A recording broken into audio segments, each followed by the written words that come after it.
శుభ మధ్యాహ్నం మీ అందరికీ. ఈరోజు నేను చెప్పబోయే కథ చాలా బాగుంది. ఆ కథ ఏమిటంటే ఆ కథ పేరు ఏమిటంటే మనము చిన్నవాళ్ళని చూసి పెద్దవాళ్ళు అంత అసూయపడతారు. అనగనగా ఒక అడవి ఉంది.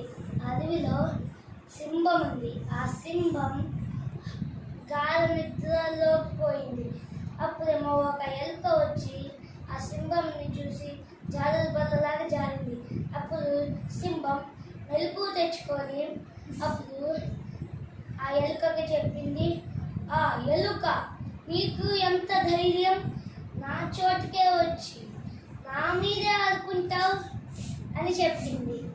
అప్పుడు శనిచంద్రరాజు మీ దగ్గర ఆడుకున్నాను కాబట్టి ఈ ఒక్కసారికి క్షమించండి. మీకు ఎప్పుడైనా సహాయం వచ్చినప్పుడు నేను చేస్తానండి ఎలుక. అప్పుడేమో హా హా హా అని సింహం నవ్వింది. నువ్వు నాకేం సహాయం చేస్తావు ఎలుక అని చెప్పింది సింహం. అప్పుడేమో చిన్నవాళ్ళని తీసి పారేయొద్దు మహారాజా అని చెప్పింది ఎలుక. అప్పుడు నిన్ను తీసి పారేయకుండా ఏమి చెయ్యాలి నువ్వు? ఈ ఒక్కసారికి నిన్ను వదిలేస్తా, ఇంకోసారి నువ్వు నా దరిదాపుల్లోకి వస్తే నిన్ను చంపేస్తా అని బెదిరించి వెళ్ళిపోయింది ఎలుక. సింహం. అప్పుడేమో ఒకరోజు సింహం గాఢ ఆకలితో అడవిలో నడుచుకుంటూ వెళ్తుంది. అప్పుడేమో ఒక వేటగాడు చూసి వలని ఇసిరాడు.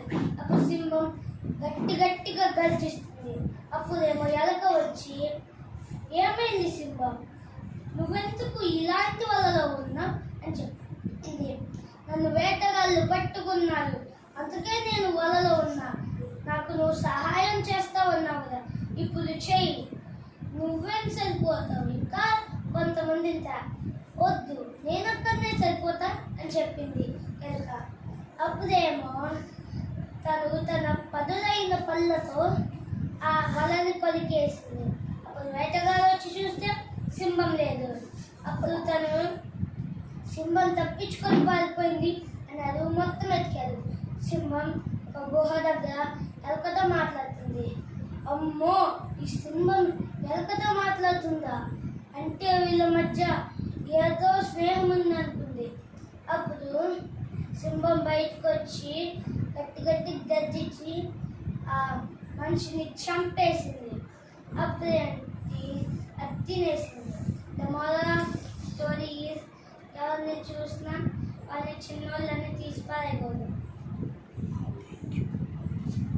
సరే, థ్యాంక్ యూ.